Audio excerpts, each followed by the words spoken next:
Konnichiwa.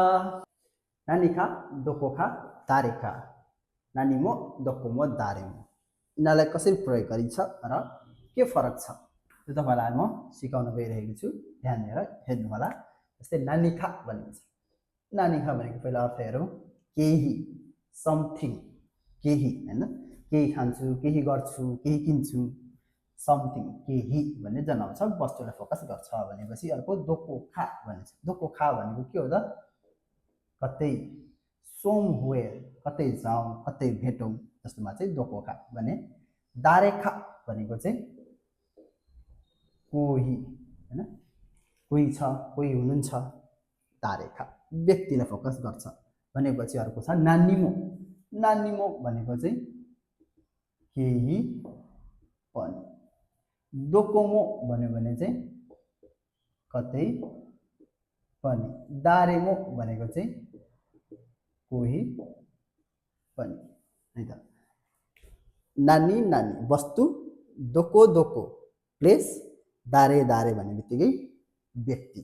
यसरी सामान्य फरक छुट्याउन सकिन्छ र यिनीहरू बीचमा फरक के छ भनेर थोरै नोट हेरौँ। जस्तै नानीखा दोकोखा दारेखा चाहिँ पोजिटिभ सेन्टेन्समा प्रयोग गरिन्छ। पोजिटिभ वाक्य या सेन्टेन्समा प्रयोग गरिन्छ भने नानीमो दोकोमो दारेमो चाहिँ नेगेटिभ सेन्टेन्समा प्रयोग गरिन्छ। नेगेटिभ सेन्टेन्समा प्रयोग गरिन्छ। यसरी यसलाई याद गर्न सक्नुहुन्छ। अब यसको थोरै इक्जाम्पल हेरौँ। जस्तै पहिलो नम्बरमा छ जस्तै नानीखा केही, केही खान्छु भन्नुपर्यो। के खाने? वस्तु, कुनै वस्तु, केही न केही त खाने, खानेकुराको नाम हैन। नाम चाहिँ हुँदैन, त्यसको सट्टामा के त नानीखा ताबेमास। के खानुहुन्छ त आज? के खान्छु? केही न केही चाहिँ खान्छु, तर के खाने बोलाउँदैन। बिचमा केही पनि पार्टिकल युज गरिरहनु पर्दैन है त। अर्को हेरौँ दोकोखा कतै भनेको छ। कतै जाउँ भन्नु पर्यो। कतै जाउँ, कहाँ जाने त? कुनै न कुनै ठाउँ जाउँ, कतै जाउँ भन्नु पर्यो भने दोकोखा के हुन्छ त? दोकोखा जाउँ भन्दाखेरि चाहिँ इकिमास्यो। दोकोखा इकिमास्यो, कतै जाउँ। कतै भेट्छु, दोकोखा आइमास। कतै भेटौँ, दोकोखा आइमास्यो। यसरी दोकोखाको प्रयोग गर्न सकिन्छ भने। दारेखा कोही। दारेखा भनेको चाहिँ कोही, कोही हुनुहुन्छ भनेर सोध्नु पर्यो।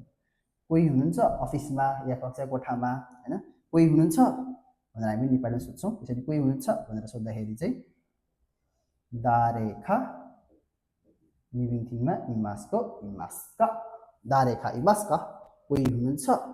यसरी के त दारेखा दोकोखा नानीखा पोजिटिभ सेन्टेन्समा प्रयोग गरिन्छ भने। अब नानीमो दोकोमो दारेमोलाई चाहिँ कसरी प्रयोग गरिन्छ ध्यान दिएर हेर्नु होला।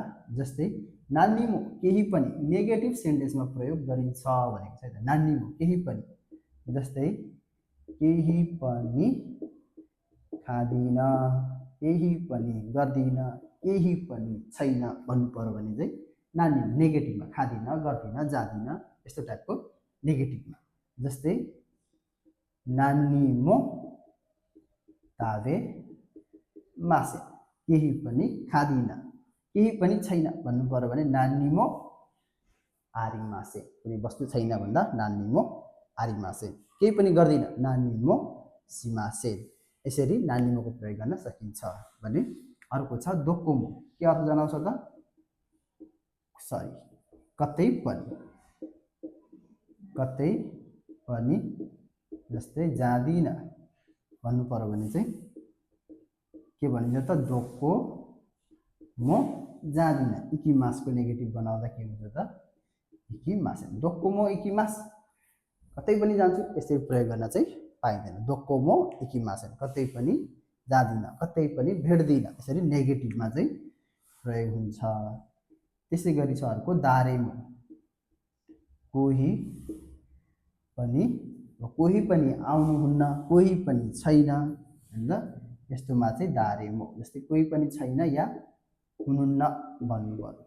कोही पनि छैन या हुनुहुन्न भन्दाखेरि चाहिँ दारेमो छैन हुनुहुन्न भन्दाखेरि चाहिँ व्यक्तिलाई जनाउने भएकोले आरिमासेन भन्न पाइएन इमासेन दारेमो इमासेन कोही पनि हुनुहुन्न कोही पनि आउनुहुन्न भोलि पार्टीमा को आउनुहुन्छ त कोही पनि आउनुहुन्न दारेमो आउनुहुन्नलाई के भन्छ त किमासेन दारेमो किमासेन यसरी यिनीहरूको प्रयोग गर्न सकिन्छ र अर्को एउटा विचार गर्नुपर्ने कुरा के छ त भन्दा जस्तै अर्को छ दोचिरामो दोचिरामो भनेको चाहिँ यो चाहिँ नेगेटिभमा युज हुँदैन है त यसको अर्थ चाहिँ बोथ दुवै भन्ने अर्थ जनाउँछ दोचिरामो दुवै यो चाहिँ पोजिटिभ सेन्टेन्समा प्रयोग गरिन्छ भनेर याद राख्नु होला दुवै मनपर्छ दुवै मिठो छ हैन त स्याउ र सुन्तला दोचिरामो सुकिदेश हैन दुवै मनपर्छ दुवै मिठो छ